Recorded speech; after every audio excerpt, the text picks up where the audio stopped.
भगवान शिव कहते हैं किस श्राप के कारण पति पत्नी कभी संतुष्ट नहीं रहते हैं। प्रिय दर्शकों, एक बार की बात है, माता पार्वती भगवान भोलेनाथ से रूठकर कैलाश में बैठी हुई थी। जब भगवान भोलेनाथ जी उन्हें मनाने का प्रयास करते हैं, तब माँ पार्वती कहती है कि हे प्रभु, मैं जानना चाहती हूँ कि पुरुषों को स्त्री के मन की बात क्यों समझ में नहीं आती है। हर पुरुष अपनी पत्नी की प्रिय वस्तुओं को तथा चीज़ों को क्यों बार बार भूल जाते हैं, जबकि एक स्त्री अपने प्रेमी या पति की हर छोटी छोटी बातों को ध्यान में रखकर उनकी सेवा करती है। हे स्वामी, कृपा करें और मेरे इन प्रश्नों के उत्तर देकर मेरे मन की शंका को दूर करें।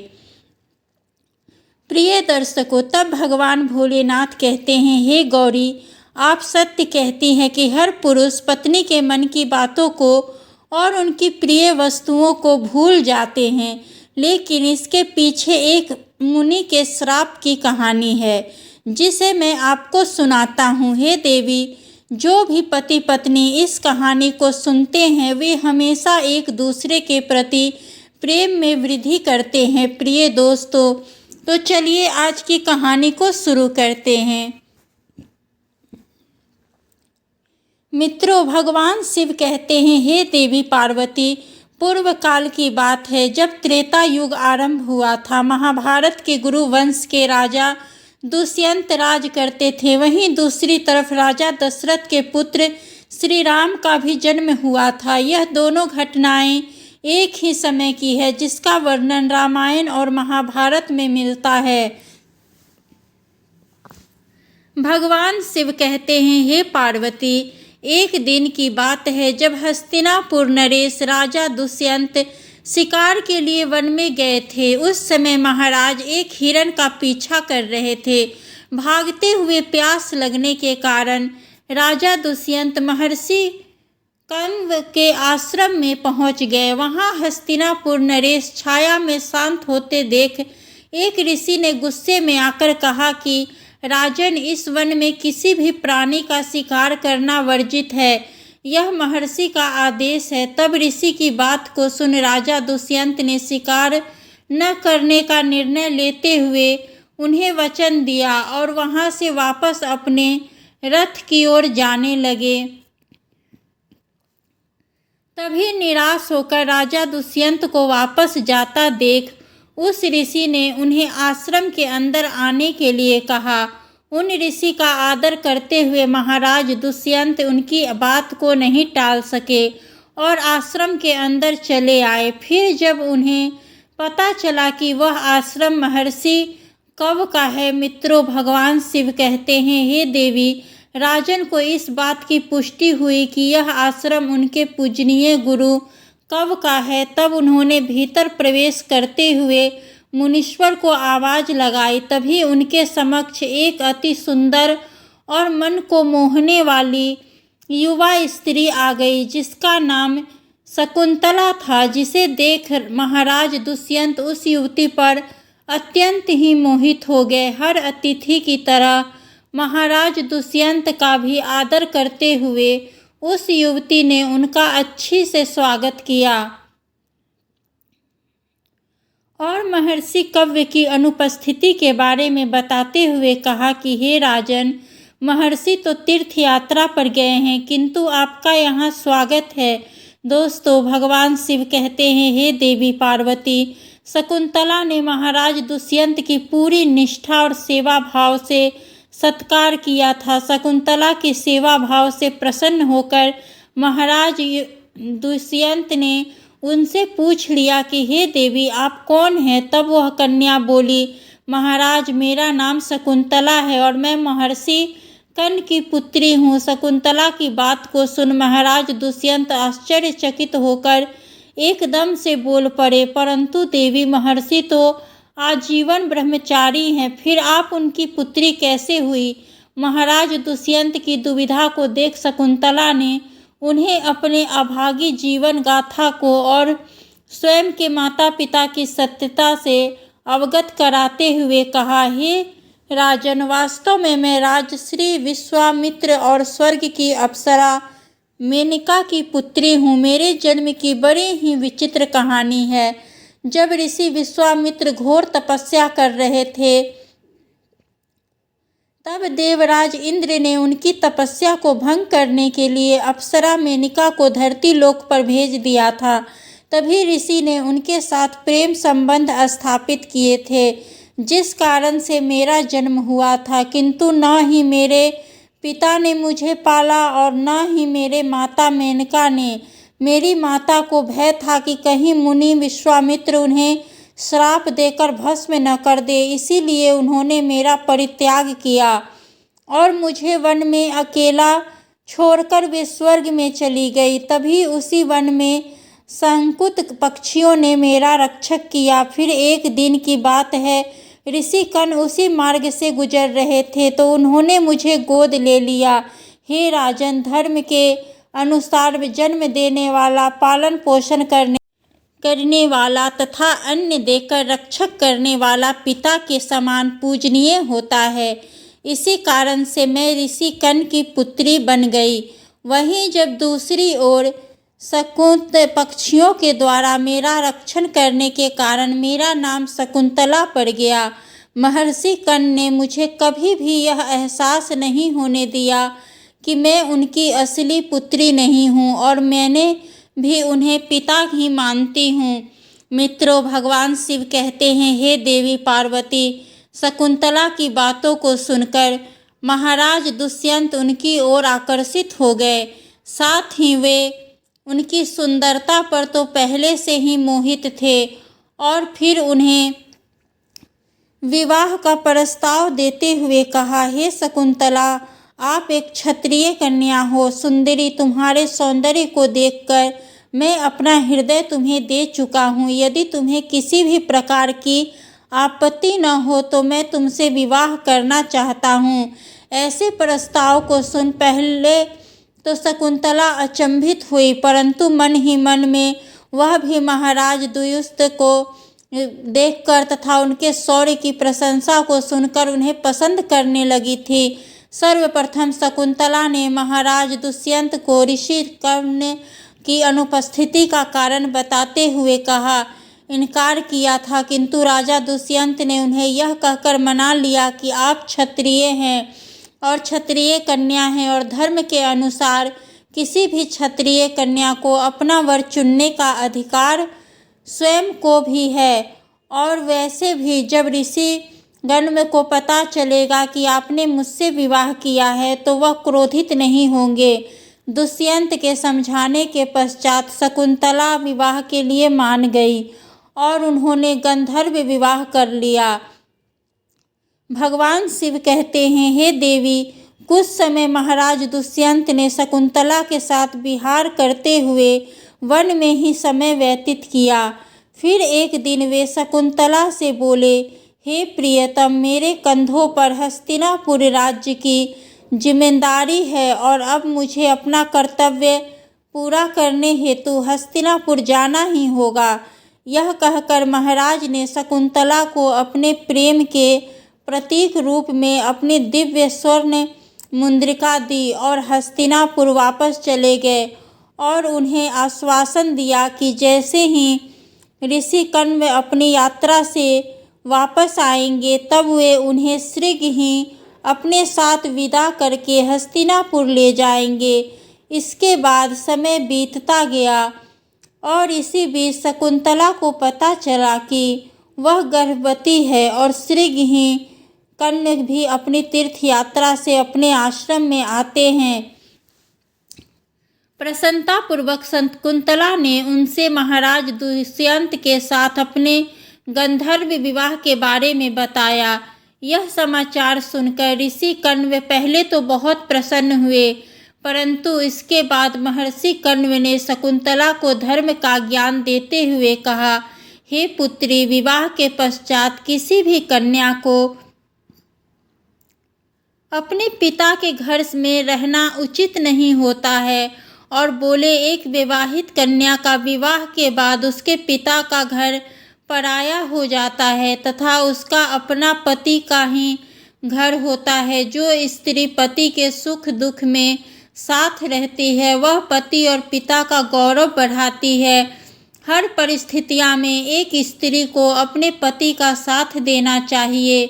उसे इतना कहकर ऋषि कण्व ने समझाया, हे पुत्री, तुमने उचित ही पुरुष का वर्णन किया है जिसका आज तीनों लोकों में गुणगान है। महर्षि कण्व ने खुशी खुशी अपनी पुत्री शकुंतला की विदाई करते हुए उन्हें अपने 4 शिष्यों और 1 दासी के साथ हस्तिनापुर के लिए रवाना कर दिया।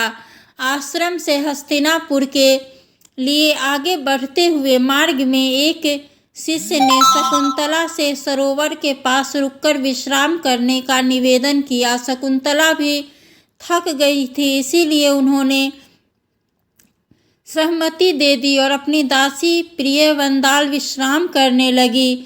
जब शकुंतला सरोवर में पानी पीने गई थी तब उन्हें पता भी नहीं चला और उनके हाथों से महाराज दुष्यंत के द्वारा प्रेमचंद्र रूप में दी हुई अंगूठी सरोवर में उनके हाथ से निकलकर गिर गई। वहीं दूसरी तरफ उस मुद्रिका को सरोवर की एक मछली ने निगल लिया। फिर अगले ही दिन जब शकुंतला हस्तिनापुर पहुंची और वहां के राज दरबार में गई, परंतु राजा दुष्यंत ने उन्हें पहचानने से इनकार कर दिया। वह बार बार सभासदों के सामने कहती रही कि महाराज, मैं आपकी पत्नी शकुंतला हूँ। लेकिन महाराज दुष्यंत ने यह कहते हुए पहचानने से मना कर दिया कि मैं तुम्हें नहीं जानता, यह औरत कौन है। ऐसा कहकर अपने सैनिकों द्वारा उसे राज्य से बाहर निकाल दिया। फिर भोलेनाथ कहते हैं, हे देवी पार्वती, मैं आपको विस्तार से बता दूं कि शकुंतला से विवाह के पश्चात जब महाराज दुष्यंत वापस हस्तिनापुर लौट रहे थे तो वे महर्षि दुर्वासा के आश्रम के पास से गुजर रहे थे। तभी राजन अपनी प्रिय पत्नी के और राज्य के विचारों में पूरी तरह से डूब चुके थे। जब उन्हें महर्षि दुर्वासा ने आवाज़ लगाई फिर भी वे उन्हें नज़रअंदाज करते हुए आगे बढ़ गए। इसी तरह अनजाने में किए गए हुए अपराध से ऋषि ने क्रोधित होकर राजा दुष्यंत को श्राप दे दिया और कहा कि हे राजन, इस समय तुम अपने विचारों में खोए हुए हो। एक मुनि की आज्ञा का पालन न करते हुए आगे बढ़े हो। तुम अपनी सबसे प्रिय वस्तु को भूल जाओ। यह मेरा श्राप है। महर्षि दुर्वासा के श्राप रूपी कठोर वचनों को सुन महाराज दुष्यंत ने अत्यंत घबरा गए और ऋषि दुर्वासा के चरणों में नतमस्तक हो गए।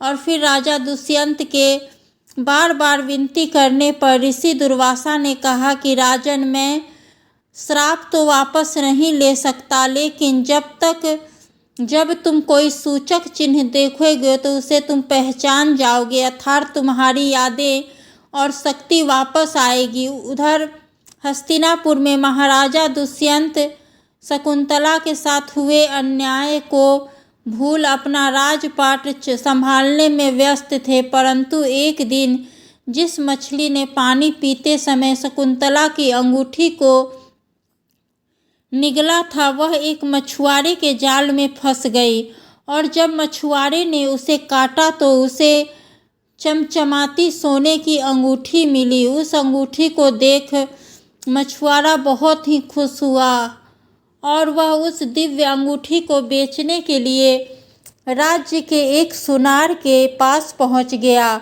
मित्रों, होनी को कुछ और ही मंजूर था। जब सुनार ने जैसे ही इस मुद्रिका को देखा तो उसका ध्यान अंगूठी पर लिखे महाराज दुष्यंत के नाम पर पड़ा। यह अंगूठी महाराज ने स्वयं के लिए हजारों स्वर्ण मुद्राएं देकर बनवाई थी, जिसकी कीमत बहुत ही ज़्यादा थी। सुनार ने तुरंत ही उस मछुआरे को कोतवाल के हवाले कर दिया। फिर कोतवाल उस अंगूठी और मछुआरे को लेकर महाराज दुष्यंत के समक्ष प्रस्तुत हुआ था। पहले तो महाराज दुष्यंत उस अंगूठी को नहीं पहचान पाए, परंतु उस मुद्रिका को हाथ में लेते ही महाराज दुष्यंत को शकुंतला से जुड़ी सारी बातें याद आ गई और उन्होंने मछुआरे से पूछा कि तुम्हें यह अंगूठी कहाँ मिली। तब उसने बताया कि महाराज, मुझे यह अंगूठी महर्षि कश्यप के आश्रम के पास स्थित तालाब के मछली के पेट से मिली। तब महाराज ने उसे मुक्त करने का आदेश दे दिया और कहा, तुम्हें हमारी पत्नी को ढूंढने में मदद करनी होगी। भगवान भोलेनाथ कहते हैं, हे देवी पार्वती, देवी शकुंतला को कई सालों तक ढूंढने का कार्य शुरू था, किंतु शकुंतला ने अपने पिता के घर वापस न जाकर महर्षि कश्यप के आश्रम में गुप्त रहने का निश्चय किया और महर्षि कश्यप को दिव्य दृष्टि से सारी बातों का अनुमान था। इसीलिए उन्होंने शकुंतला को अपने आश्रम में आश्रय दिया। वहीं दूसरी तरफ देवताओं और दैत्यों में भीषण युद्ध शुरू हुआ, जिसे हम देवासुर संग्राम के नाम से जानते हैं। जब देवराज इंद्र ने महाराज दुष्यंत को देवताओं की ओर लड़ने का आमंत्रण दिया, तब वे तुरंत अपने सारे दिव्य अस्त्र शस्त्र लेकर युद्ध में भाग लेने के लिए चल दिए। जब इंद्र सहित देवता ने भी महर्षि दधीच के पास जाकर उनके हड्डियों से वज्र और अन्य कई सारे अस्त्र प्राप्त किए। महाराज दुष्यंत, इंद्र और जामवंत जी ने भीषण युद्ध कर सभी असुरों का वध किया और फिर से स्वर्ग में धर्म की स्थापना की। और फिर देवताओं के द्वारा सम्मान देकर राजा दुष्यंत को एक विमान भेंट करके पृथ्वी लोक पर वापस अपने राज्य को जाने की आज्ञा दे दी। मित्रों, भगवान शिव कहते हैं, हे देवी पार्वती, जब राजन अपने विमान में बैठकर वापस हस्तिनापुर लौट रहे थे, उसी समय महर्षि कश्यप के आश्रम के पास एक छोटा बालक 4 शेरों के बीच अकेला खेल रहा था, जिसे देख राजा अत्यंत ही आश्चर्यचकित हो गए। उस बालक को देखकर महाराज के हृदय में प्रेम की भावना उमड़ पड़ी और वे वहां पहुंच गए और बालक को गोद में उठाने के लिए आगे बढ़े तो शकुंतला की सखियां पीछे से चिल्ला उठी और बोली, हे भद्र पुरुष, आप यह क्या कर रहे हैं? आप इस बालक को न छुए, अन्यथा आप जलकर भस्म हो जाएंगे। यह बालक महर्षि कश्यप के विशेष आशीर्वाद के कारण दिव्य शक्तियों का ज्ञाता है। आपकी इसी में भलाई है। आप इस बालक से दूर रहे, यही आपके लिए उचित है, क्योंकि बालक की भुजा में एक अत्यंत ही जहरीला सांप डोर बनाकर बंधा हुआ था और जो भी बालक को छू लेता था उसी सांप के विष के कारण वह मर जाता था। फिर भी यह बातें सुनकर भी दुष्यंत स्वयं को न रोक सके और उन्होंने बालक को अपनी गोद में उठा ही लिया। उसी समय सखियां आश्चर्य से देख रही थी कि भरत की भुजा में बंधी सर्प डोर पृथ्वी पर गिर गई है। सभी को ज्ञात था कि बालक को जब उसका पिता अपनी गोद में लेंगे तब वह काला डोरा पृथ्वी पर गिर जाएगा। उस समय सखियां प्रसन्न होकर भागते हुए शकुंतला के पास गई और सारे बातें शकुंतला को सुनाया। यह सुनकर शकुंतला भी दौड़ते हुए महाराज दुष्यंत के पास आई और जब शकुंतला को देखते ही महाराज दुष्यंत ने उन्हें तुरंत ही पहचान लिया। तत्पश्चात शकुंतला ने अपने किए के लिए क्षमा प्रार्थना मांगी और कश्यप आर्ष की आज्ञा लेकर शकुंतला और अपने पुत्र को लेकर हस्तिनापुर लौट आए और शकुंतला को सारी प्रजा के सामने अपनी रानी के रूप में स्वीकार किया। महाराज दुष्यंत और शकुंतला की इस तेजस्वी पुत्र का नाम भरत था। बड़े होकर भरत महान प्रतापी सम्राट बने और उन्हीं के नाम पर हमारे देश का नाम भारतवर्ष हो गया। भगवान भोलेनाथ कहते हैं, हे देवी पार्वती, अब मैं आपके प्रश्नों के उत्तर देता हूँ। आप जानना चाहती है कि क्यों कोई पति अपनी पत्नी की प्रिय चीज़ों को बार बार भूल जाते हैं। जैसे कि पत्नी का जन्मदिन, विवाह की तिथि, पत्नी की सभी महत्वपूर्ण बातों को भूलने का पुरुष को मिल चुका है।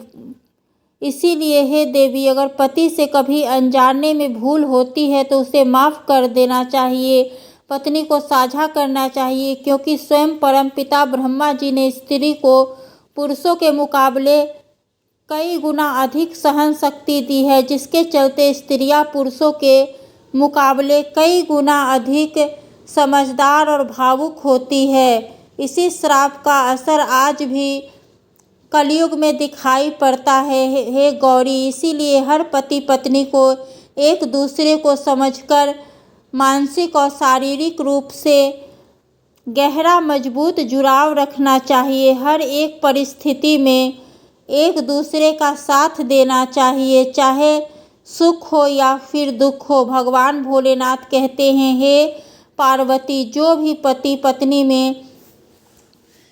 पति पत्नी मेरी पूरी श्रद्धा भाव के साथ पूजा और आराधना करते हैं, मैं उनके जीवन के समस्त पापों और दुखों को हर लेता हूँ तथा मृत्यु के बाद उन्हें मुक्ति मिल जाती है।